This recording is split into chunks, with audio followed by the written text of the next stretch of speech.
Lundi 4 mars 2024, la France a vécu un moment historique, le Parlement a voté pour l'inscription de la liberté de recourir à l'avortement. Un choix qui a touché Shanna et Jonathan qui ont fait le choix d'avorter d'un de leurs deux jumeaux. Si est une décision qui brise le cœur d'un parent à tout jamais. Pour Shanna et Jonathan, avorter d'un de leurs jumeaux a été un choix particulièrement dur à porter.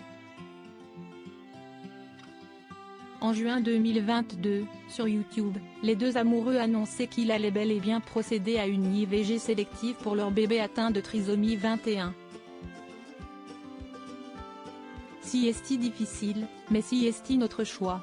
Il a donc fallu signer un document et il faudra garder les deux enfants jusqu'à l'accouchement, avait annoncé Shanna, le cœur en miettes. Suite à une multitude de commentaires haineux, ils n'ont eu d'autre choix le lendemain de se justifier sur une décision qui ne regarde qu'eux. C'est la décision la plus douloureuse de notre vie, mais c'est la nôtre. Nous serons 3. Nous n'attendons pas d'approbation, pas d'être compris par tout le monde non plus alors.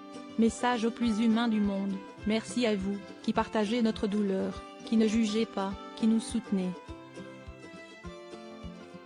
Nous envoyons tout notre amour aux personnes qui ont vécu ou vivent une épreuve de famille difficile, et tout notre courage à celles qui en vivront un jour, a écrit le couple.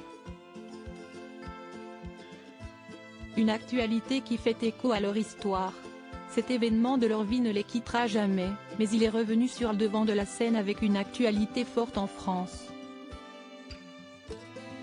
Le Parlement a voté lundi 4 mars 2024 pour inscrire la liberté de recourir à l'IVG dans la Constitution. Une première dans le monde. Sur Instagram, à l'occasion d'une boîte aux questions, un internaute a demandé comment il faisait pour ne pas culpabiliser d'avorter. Le couple a répondu en évoquant l'actualité. Beaucoup de conneries ont été dites à ce sujet.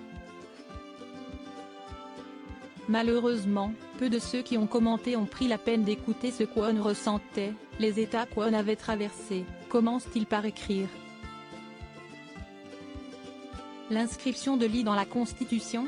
Nul besoin de vous rappeler que si est le droit d'une femme et d'un couple de décider qu'il est bon pour un enfant de naître, dans un contexte serein et propice à tout l'amour et la sérénité qu'il doit recevoir, précise-t-il. Mais ils ajoutent également que si cela reste un droit, la décision ne reste pas moins très difficile.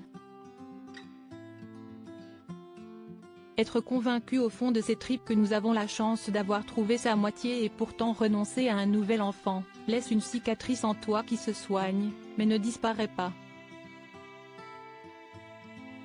Des mots particulièrement forts et touchants qui aideront ceux qui partagent cette peine.